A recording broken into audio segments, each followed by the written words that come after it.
Nigel Fairs is a British actor and writer. He has worked on television, theatre, radio and film, performing everywhere from the West End and National Theatre to HM Prison Holloway. As a writer, he has had a large number of plays and 7 musicals produced. He has also written over 100 murder mystery scripts, which are performed throughout the world. Hello, Nigel. Hello.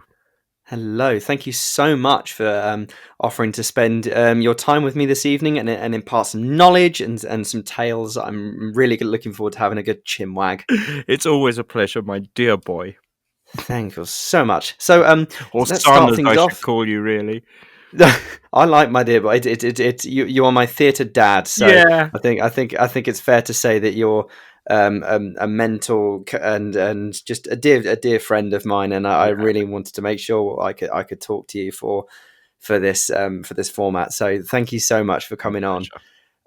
Let's start with when did you first start acting, and when did you realise that could be a full-time job?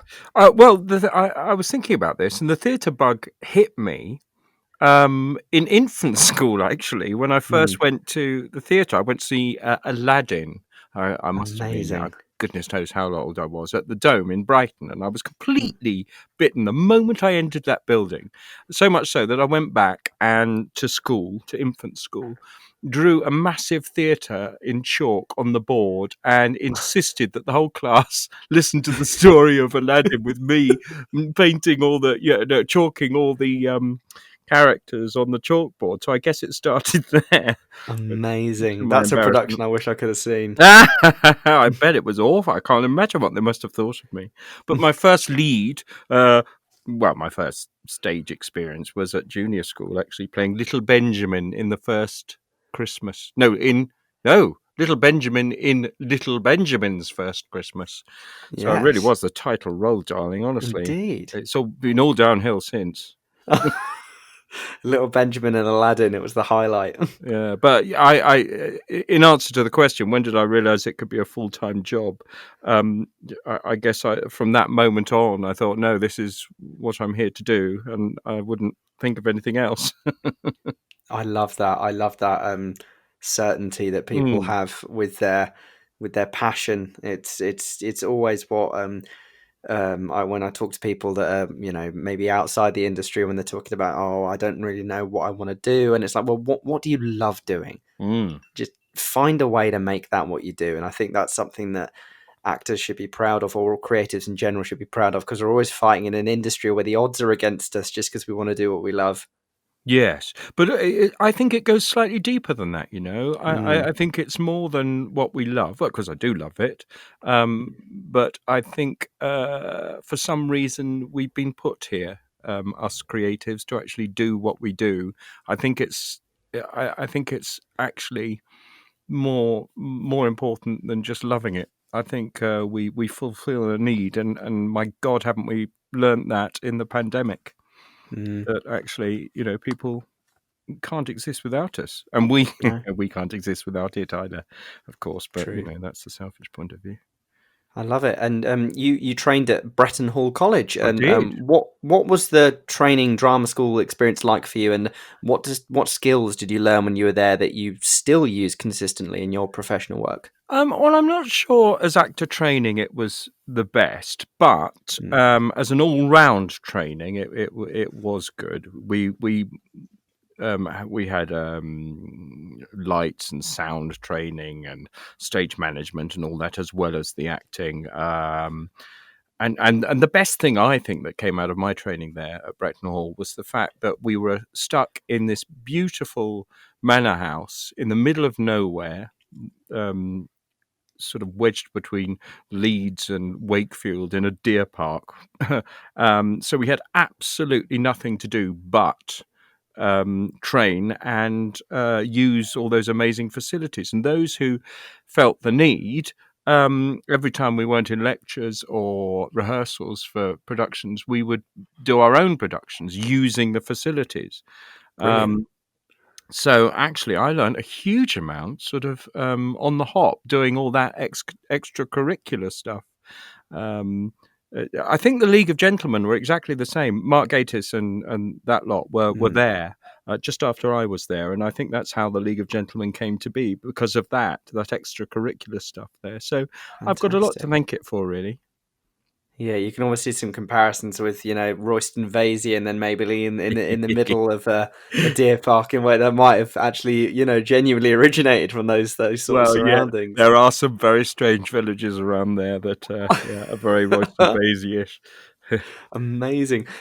Has the way you approach your work as an actor changed much since earlier jobs in your career, like working on the Mousetrap? And do you think it's important to maybe try new techniques, or there's so much pressure these days of getting the job right or smashing the audition? Do you generally stick to what you know? Where do you sort of sit with that?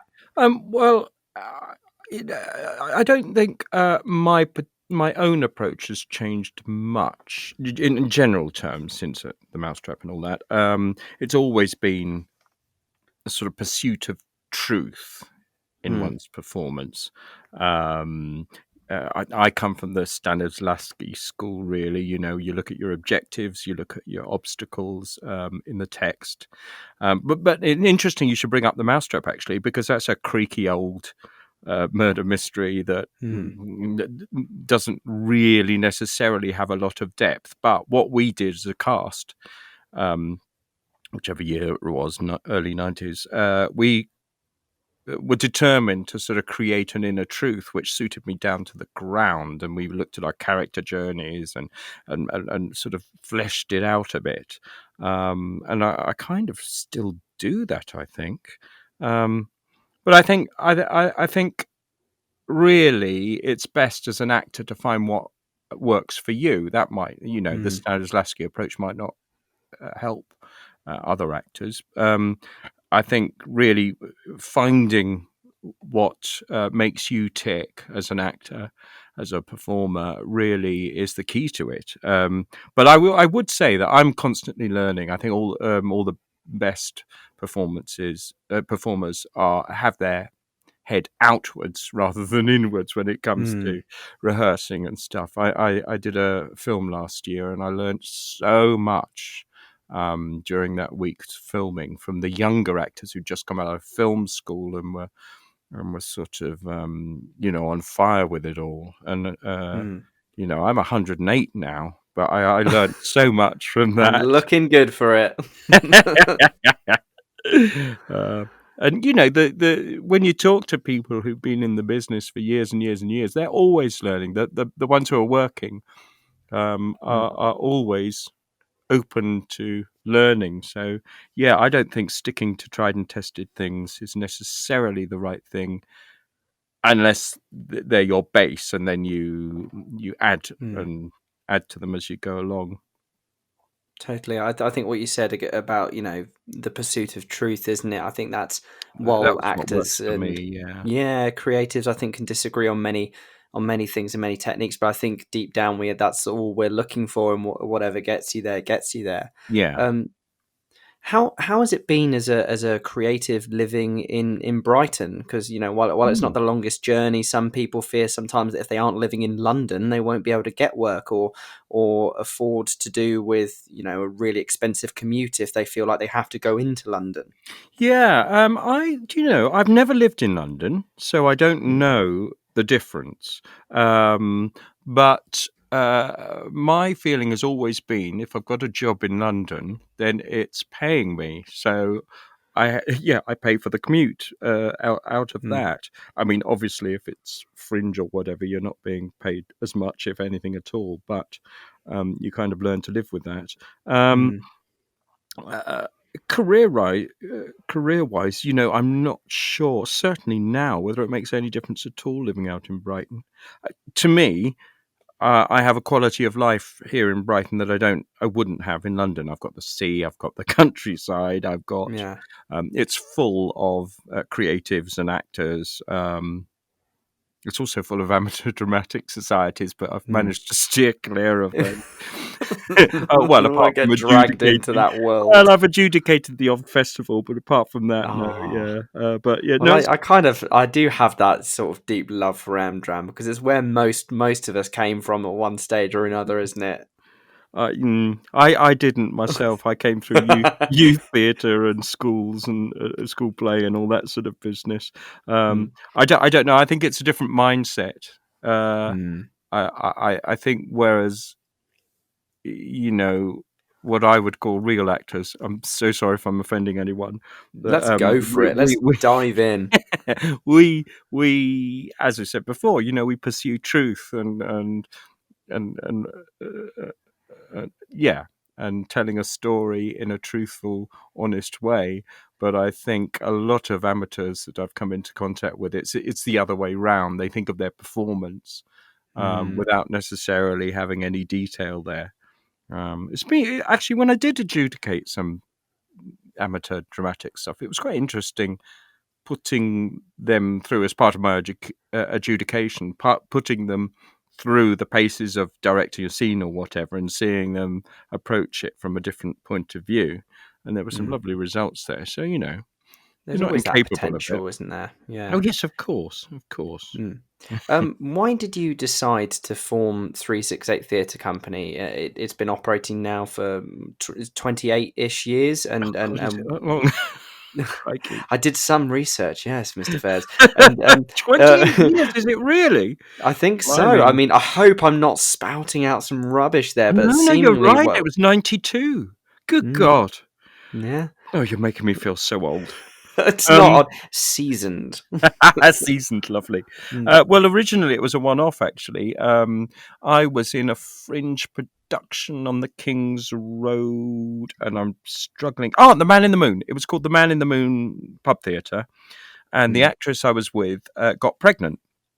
Well, no, she was pregnant, even though none of us knew, and she actually gave birth in the third week of our 4-week run. So Oh no! none of us knew she was pregnant, which was hilarious. Because we're all in swimsuits, so I don't know What? where she hid that baby, but Wow! uh, anyway, so as a result, I had a week and a half or whatever it was off, and a cast. There were only 3 of us in, so there was the other chap, and so I wrote a play for the 2 of us and put it on down in Brighton, in a pub theatre that I was my spiritual home for years. The Marlborough pub, it was called. It was a little Victorian toy box Yeah. theatre. So that was a one-off. But then the year after I did the Mousetrap, which is a couple of years later, was an appalling year for me work-wise. I had 2 days' work the whole year on EastEnders, and I just couldn't bear it. So I reinvented 368 Theatre Company, and wrote a play for the Brighton Festival, which did quite well, and did one every year for years and years after that. So yes, it came from necessity and wanting to work, really. I love that. And what tips do you have for any creatives that are thinking about forming their own theatre company or a creative company of any sort, and then keeping that sustainable over a period of time, which you have managed to do? Don't expect to earn any money from it. Yeah, yeah. Well, no, yeah, I've kind of always mostly worked on a profit share basis, and actually, if you start off like that, you're going to be very clever with your budget and all that, and I pride myself in that I've always managed to make a profit. I've always managed to pay the actors, which has been my raison d'etre. Really. Fantastic. Apart from one, there was one production that didn't, but that's in 28 years, so that's not bad, is it? Yeah, that's pretty good odds. Yeah. There's another thing though. I think treat the work as seriously as if it were a number one tour or you're at the RSC or something. I think you're going to be absolutely scuppered if you say, "Oh well, it's only our little company, and it's only fringe or whatever it is." It doesn't really matter. It absolutely does matter, and that's key to it. I was at the National a couple of years ago, and during the rehearsal process, I was rehearsing at the National during the day, and then 2 of my plays were on in the Brighton Festival down in Sussex at the same time, rehearsing at the same time. So I would go from the National to somebody's house in Sussex and see what my plays were doing. And I was humbled in that it was the same. It was the same experience being in the rehearsal room at the National as it was being in someone's living room doing these plays, and being directed by wonderful people. There was no difference, absolutely no. The only difference was that the wages at the National were higher than the wages Yeah. in 368. But as for the quality of work and the seriousness and the laughs as well, but the pursuit of truth from the actors and the directors involved was exactly the same. Whether it was Colin Morgan doing a scene directed by Ian Rickson, or Richard Stemp doing a scene directed by Louise Jameson, it was the same, exactly the same process. So I think that's really important to remember. Absolutely. And you've mentioned them, or a couple of them there already. How did you go about forming what is now quite a pretty large company of actors and creatives for 368? And do you think it's important for 368 actors to have that kind of bond, or just actors in general to have that kind of bond when making work? I think it's important to feel safe in a rehearsal room. That's largely up to the director, really. Laying down the boundaries and making it a comfortable creative space. I think it's really important, if you're going to work in a company, that you can trust your fellow members and your director, and that you feel safe enough to do so, because the best work comes from where we actually open ourselves up a bit, no matter what the genre, a farce, high drama, whatever, kitchen soap, whatever it is. We do lay ourselves bare a bit. I know that sounds a bit wanky, but absolutely anyone who's It's been in a true. rehearsal It's room knows true. how true that is. I've always thought that the best theatre productions, being involved in a good theatre production, is like being in a love affair. I think you absolutely, for those weeks, fall in love with not only the piece but your cast, and and every difficulty that comes with a love affair, as well as every joy, is there, I think, if it's working. Well, as you say, if you're bearing your soul and you're sharing those emotions Mm, and you're sharing that, again, going back to finding the truth, if you are living that truth in that moment with those other actors, then mm. inevitably you're going to be sharing those kind of emotions, and that's going to work, and it's going to clash, and it's one of the reasons we all do it, isn't it? Is for the way it makes us feel. And it brings you incredibly close to people. Mm. That's something that people outside the business don't quite get. I've had it so many times, whereas I'm at the end of the first day of rehearsals, I'm already in love with half the cast, or if not all of them, and to other people that can seem really strange, especially in this country where you're quite guarded to begin with. You don't open yourself up to anything on the first day of a new job, do you? Because you've got so much to No. think about how people are thinking about you, or whatever it is that real people do. I don't know. I'm not an expert. Neither am I, my friend. Neither am I. But I love that first day of rehearsals, don't you? Yeah, When that excitement. Once you oh, get over the initial thing where you're like, oh, you're a bit nervous just before a you bit like. nervous, I feel, terrified. yeah, but within the first sort of half an hour, you've done that Oh, awkward hello. I'm this person, and I'm yeah. playing this person, and you get everyone's coffee order out the way, and then you have a read through or whatever it might be on the first day, and you go home that day 9 times out of 10, don't you? Thinking, yeah, this is why I do it. This is Oh what I want God, to do. yes. Yeah, yeah. And that feeling, yeah, In is terms lovely. of your own work, as you've mentioned before, the formation of 368 came from you writing a play out of necessity. Was that when Mm. you got into writing your own work, or was it before then? Was it something you've always done? Oh no, I've always done it. I think I even did it at school. In fact, I know I did it at school, at not drama school. Before that, I used to bully people into doing audio plays with me. So I was always writing things like that. But then professionally, I've always done it. My first job out of Brighton was running a theatre company from a caravan in a disused quarry in Burnley Oh, in Lancashire. in Burnley, Yeah, it's just of all places. brilliant. Amazing.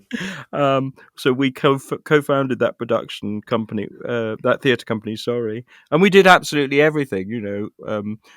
Whatever anyone was good at, they do. So we all were actors, but also we did sound, light, publicity, whatever. And I was the writer of the group, so I wrote the plays. So Mhm. yes, I've always done it, and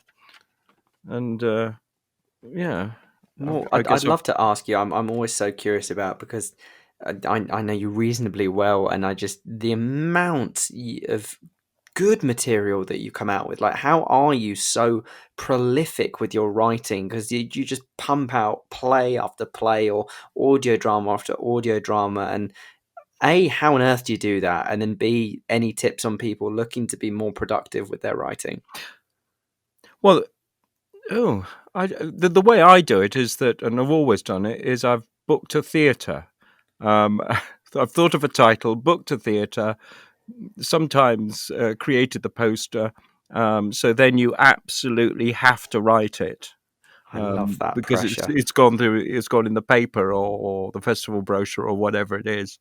Um, uh, yeah, so I go the other way round. I don't come at whatever project it is with an idea, or I very rarely do.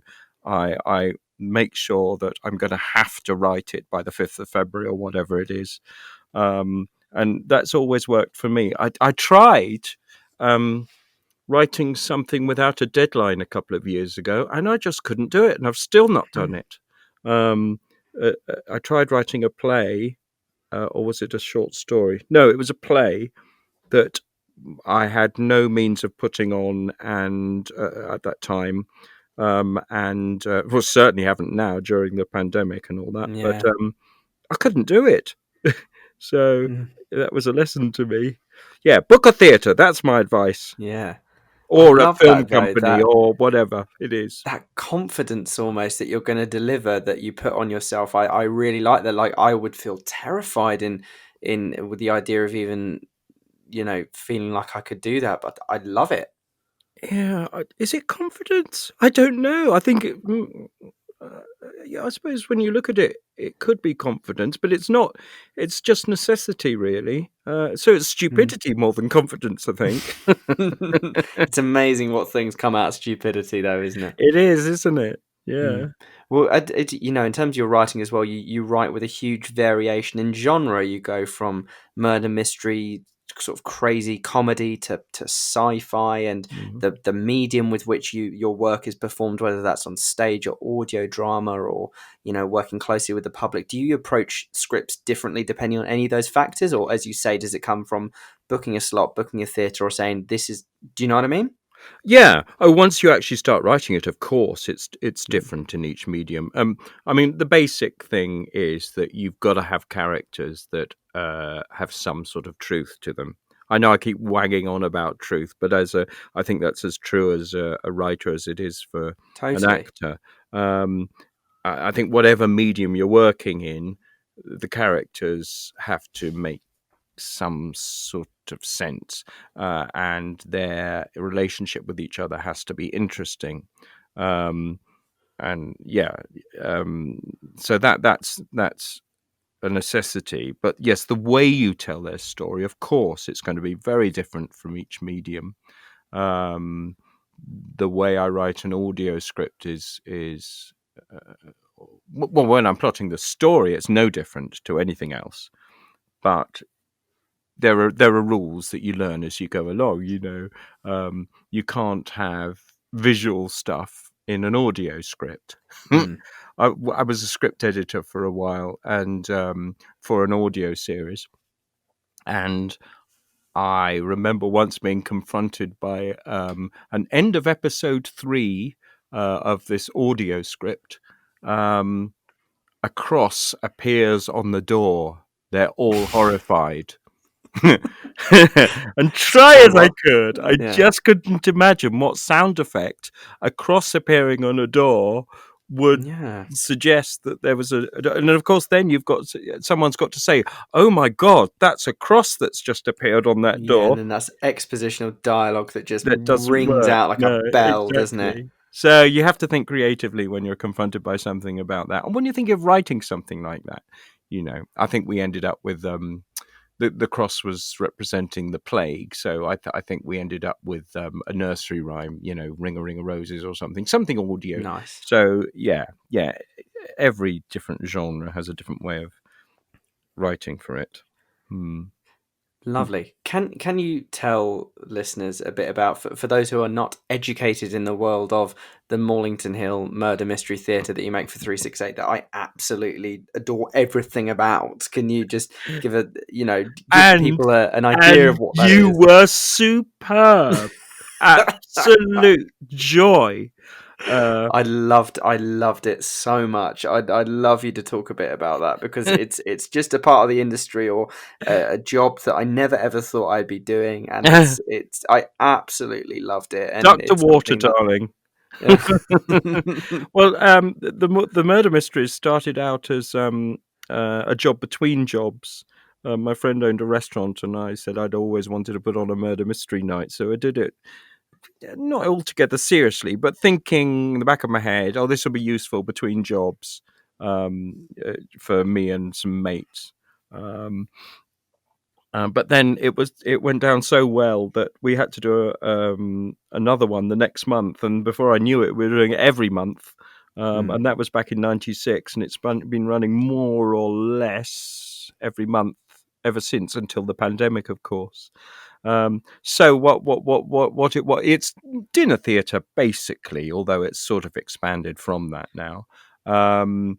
And it's a murder mystery serial, as it's become, a soap opera almost, set in 3 Cornish villages at the moment in the 30s. Although it's dipped about all over the place. It was set in the 90s for a while, in the 20s and the 60s, and so it's been going for a while now.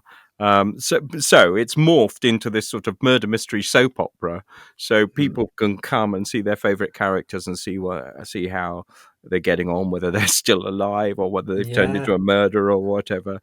And people do follow it quite seriously. Believe it, I it's love very that. joke. It's sort of it's sort of carry on murder mystery. It's quite light, although there are moments of darkness and also moments of emotion when we get some of the main characters who've been through a messed up marriage, and they've had children, illegitimate children, and who've been taken off into orphanages, and then the child comes back. We have been known to be very emotional at times in Yeah. the regular actors who invest in it. But having said this, you don't have to have seen the whole lot or even any of them to enjoy the evening. I make sure that they're very self-contained, but there's that extra zing for people who've been before.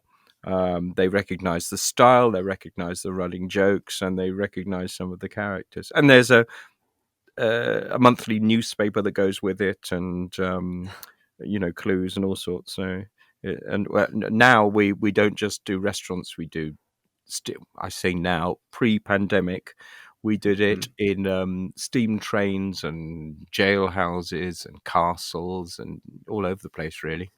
Yeah, I mean, I think it links back to what you said about, no matter where you are, the work stays the same, whether at the National or in someone's front Yeah. room, and it's this form of theatre that you do that is just, it's treated as if it was opening night in the West End, and the detail and the love involved in it is infectious. And as an actor working with you when I did on one of those murder mysteries, of as an actor, like, some people go, oh, I'm not performing in London and I'm not performing in the West End. But then I go, I was working, doing a murder mystery evening on a moving steam train improvising with members of the public along the script, like that was just exhilarating. That idea of work, and I just know that so many actors don't even know that kind of work exists, let alone that they No. love doing it.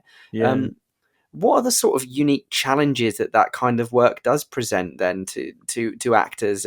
Maybe people that haven't done it before, and the benefits of doing that kind of work, especially when it's working so close to the public. I know theatre is anyway. You're in a room with members of the public, but interacting directly with them, with these characters. What are some of the challenges and benefits of doing it? Well, I've always said that the main thing about it is it keeps your muscles going. Every month you have to learn a new script. It's quite heavily scripted, as you'll remember, even though it's loose to sort of if somebody talks to you and you're on a steam train and somebody talks to your character, you have to have the confidence and have done the homework really to be able to reply to them and then get back to the script. And that is a skill. Some actors don't have it. But you do, and the actors that I work with regularly certainly do, and it keeps your muscles going, as well as the performance. And another thing is, it's another skill set that you need for outdoor performances, because if you're in a steam train that's chuffing along a railway line, or if you're in a castle where the acoustics aren't brilliant, or a jailhouse where you have to keep the old diaphragm working and make sure everything's heard. So especially as you said, it's quite text heavy, because the punters have to get the detail to be able to solve the crime. So as you say, you cannot, depending on wherever the public is, they got to hear every word, because it's necessary for the story. Yeah, absolutely. They need to get the clues. Yeah. So Well, I'd love to talk to you a bit about Big Finish, the audio drama company, and how did you first start working with them? Well, actually, it was back in the 80s before they became Big Finish. They were another company then, and I was an actor. And so I worked with them as an actor. And then I think they were looking for writers for that company at the same time. So I said, well, I do both, actually. So I wrote some scripts for them. And then when they set up Big Finish in, I think it was late 90s, early 2000s, I was brought on as an actor, and then a writer, and then a producer, and a script editor, and a sound designer, so and a composer. So so I've kind of worked with all sorts of hats on for Big Finish. I think they produce a huge amount of material. It's vast, and the genres, as you say, it's original drama. Their huge leg that sort of made me aware of the company, not through you, was their work with, in the Doctor Who universe. Oh, Doctor Who, yes, that's their biggie. Yeah. And I've worked on that quite a lot. It's amazing. And what was it like? I've got to tell you, Matt, that a couple of weeks ago, in the pandemic, in my home studio, I was hired as an actor, which of course is, my first love. It's winning the lottery. It is really winning the lottery. And I was playing a villain, so I channeled Richard Burton in War of the Worlds to play him. But I was asked to read in for the Daleks. Now, I can't tell you. I've waited 57 years to do that. And to be doing it at home is, in the cocoon of a home studio, which is basically bits of curtain hung up from the ceiling. I can't tell you how jealous I am. For any non-Whovians right now going, what are they talking about? But my word. Oh my God. It's wonderful. I keep meaning to text Nick Briggs, who is the voice of the Daleks for the telly and who runs Big Finish, what fun it was, and I'm really jealous that's his job. But basically what you're doing is you're channeling your anger and your fear and your frustration all into one voice, and it's wonderful experience, especially this year, getting to let out all those emotions that we've all been vented out. That's being a Dalek is. I'm surprised more people haven't been Daleks at the end of this year, to be perfectly honest. I always wanted to be a Dalek. I always wanted to go shopping as a Dalek. What did Just they buy? well, I What? don't sink plungers, I suppose, replacement Indeed, plungers. yes. But just wouldn't it be Oh, wonderful? Everyone would get out of your way. It it would be would amazing. just Oh, I wonderful. love it. Oh, we could go down the rabbit hole of Sorry, Doctor Who, but we I will. mustn't. We mustn't, we can't. What was it like getting your own series with Big Finish, Shilling and Sixpence, based in the Morlington Mysteries that we spoke about, that you started with 368, made with Big Finish, as well as getting, the vocal talents of actors like David Warner and Celia Imrie to play characters that you wrote? What was that like? Well, I'd already produced 2 series for Big Finish, Mm, Sapphire and Steel and Tomorrow People, which were both based on sci-fi fantasy series from the 70s and 80s. And actually, in Sapphire and Steel, David had played the part that David McCallum had played in the TV series, which was Steel. Um, and we'd loved working together. So he he's actually a said yes. brilliant actor. Oh, he's amazing and such a lovely man. And he said yes to playing Shilling without reading a script. So that was just Fantastic. fantastic. And then Celia Imrie said she'd do it because David Warner was doing it. Nice. And the pair of them were just wonderful. Just I was in awe of them. I've heard, loads of actors over the years saying my words, so I'm kind of used to that buzz. But this one was a really special buzz, and also that I could take quite a few of the actors from the Morlington Mysteries into the studio, and for them, us, to be a part of it was very exciting. Yeah, I was really It's pleased with it. fantastic. It's really good to get your work, for your work to go all over the shop with Mm. it. It's just lovely, isn't it? And I'd love to talk a bit about, how would you convince that more actors to work in audio drama or be interested in audio drama? Because a lot of, younger actors or graduates of drama school, sometimes their understanding of that medium doesn't extend past knowing what The Archers is, for example. Yeah. Well, I'd say there are huge benefits to doing audio work. You don't have to learn your lines, Yeah, and also you don't have true. to shave. You can Mhm. now that you're doing it at home, because most companies are doing it from home now. You don't even have to put your trousers on. I have got trousers on. I Don't worry. cannot listen to that Dalek character, Nigel, now. I'm thinking you're recording that with it. Oh, dear. No, I'm fully dressed. But yeah, no. My main advice to actors thinking of going in, or actors full stop, is get a home studio. Get your duvet up or whatever it is, some curtains, get a decent mic, because it's all going to be home studio from now on, I reckon. Certainly with Mm, Big Finish, they've managed to do it so well during the pandemic that they're now, I think, I can say this, I think they're looking into doing it like that full time. yeah. Well, why Uh, would you go? The amount of money studios cost, if yes, you can make exactly. it work, you wouldn't do it, would you? No. I mean, I'm amazed. I'm a complete luddite when it comes to all this stuff, but I've learned quite a lot during this pandemic. I wouldn't have even known how to switch Zoom on before all this, but Yeah. here we go. We're doing this. I'm talking to you. Where are you? Yeah, I'm in the middle of in the middle of Surrey, darling. You're in Surrey, of course you are. The one county in the world that sounds like an apology when you say you're from there. I'm from Yeah. Surrey. This is why we need you back in the murder mysteries when Exactly, because I come up we're with there. awful phrases. That was my dad's. In fairness, it Oh, was was a it? Oh, quality bless him. Father Harris line that was, but a good one, I feel. Yeah.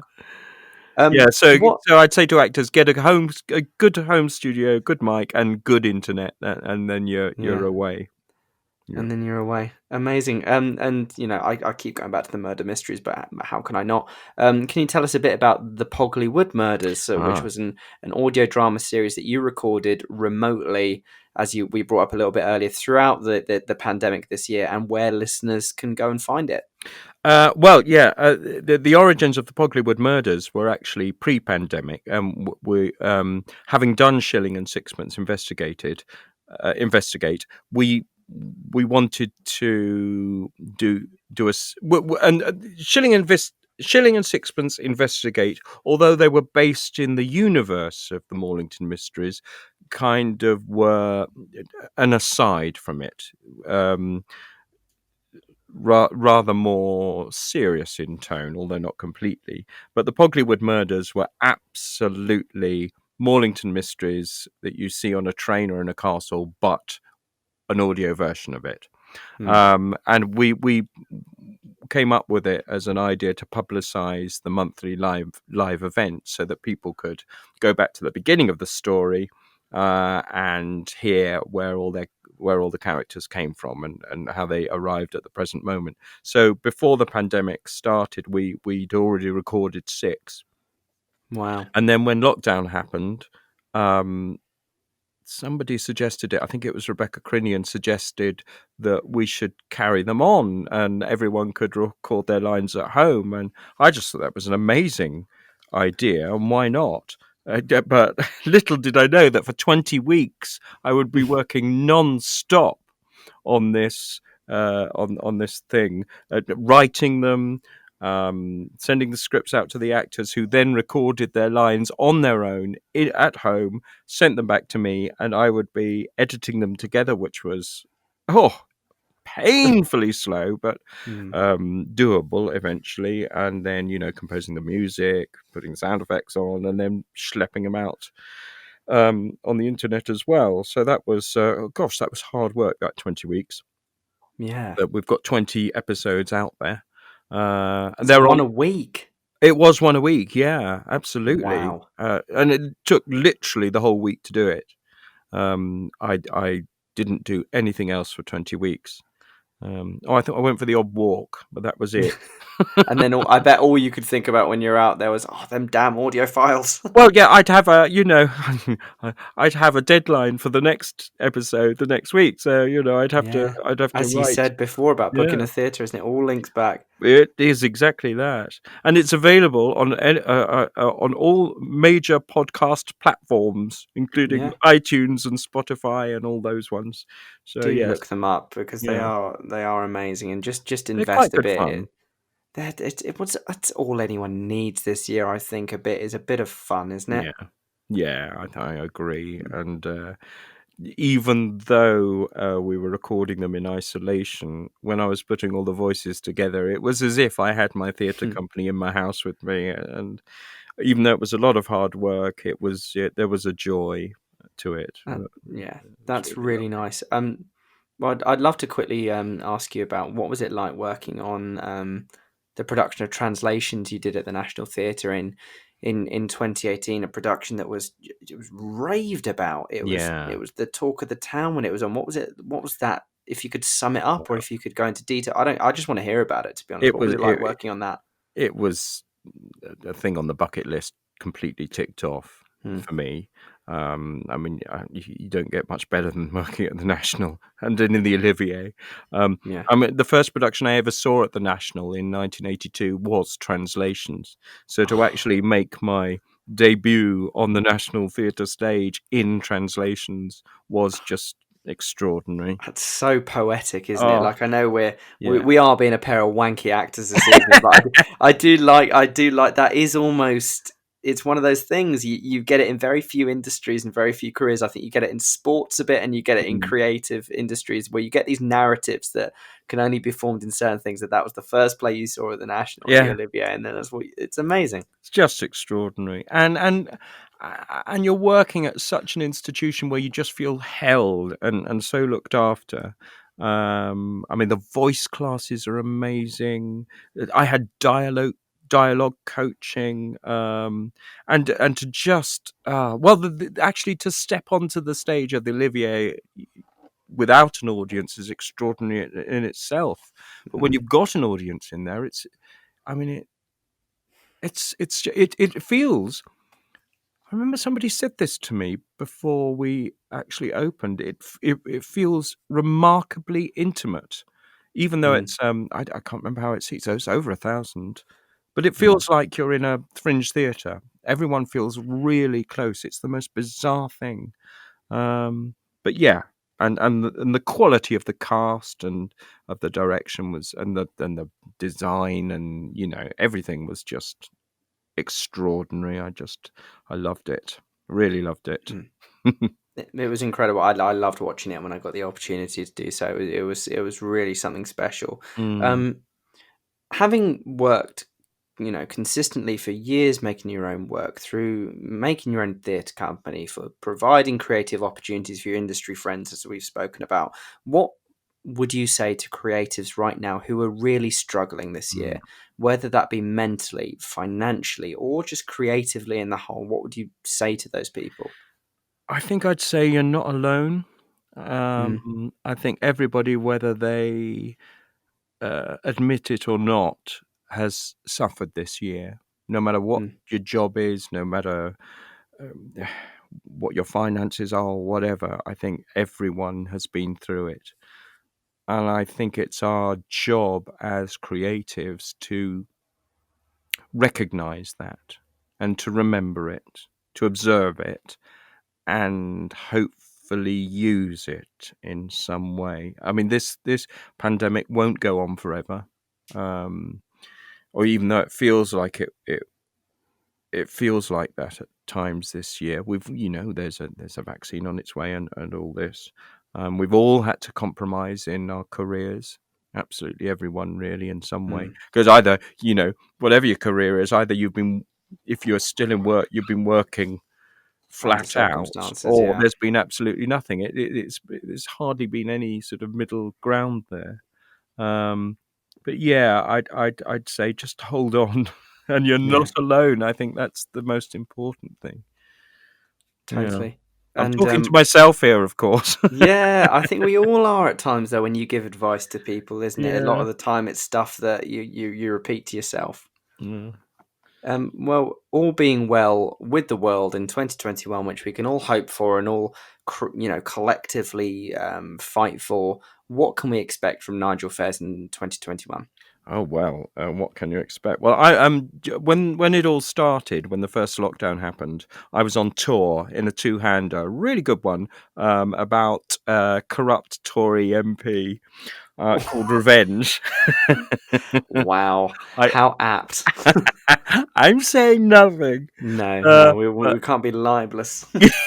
I absolutely loved that part, and I was gutted when the tour was cut short by 2 weeks. But the theatre company, God bless them, are absolutely pushing for us to finish the tour and do more. So as soon as we can get into theatres, I think we're potentially booked for a few more weeks of that at least. So look out for that. Um, Fantastic. there's also a film I shot last year called In From the Side. I did the ADR. Um, ooh, I did the ADR for that a Mm, couple of weeks ago, and the film looks fantastic. I play the father of a gay rugby player, and we did all our brilliant. scenes out in the Alps. Um, and it's a really good film. So that'll come out next year at some point. I'm really looking forward to that. I'm potentially at the Hen and Chickens. I think it's the Hen and Chickens in a new writing um, performance called Beginnings that Louise Jameson and Kat Rogers are producing. Yes, yes, I've seen that. Um, Two again, incredible creatives that oh gosh, yes, and anyone both been should. involved in 368, so it's Mm. I was very touched to be asked to do that. I've just finished the first draft of a 6-part project, and I can't talk a word about that. Oh, But fantastic! I I will talk to you at another time about that. I'm sure that sounds fantastic. and Uh, I've just written a Doctor Who for Big Finish, and I'm about to start another one and another Blake 7. So it's a lot of writing at the moment, but they'll all come out next year. So it'll look like I'm very busy. Fantastic. That's what we love to hear. Honestly, Nigel, it's been an absolute pleasure talking to you this evening. Oh, it's I'm been biased, lovely. but honestly, I could talk to you all night and all day about this sort of stuff. It's you're just such a gent and a kind-hearted, genuine individual. So thank you so much for giving us your time and your knowledge, and we'll definitely have you back on in the future. Oh, please do. It's always a pleasure to talk to you. Thank you for taking the time to listen to our podcast. We hope you enjoyed it and learned something. We look forward to having you back in the room very, very soon.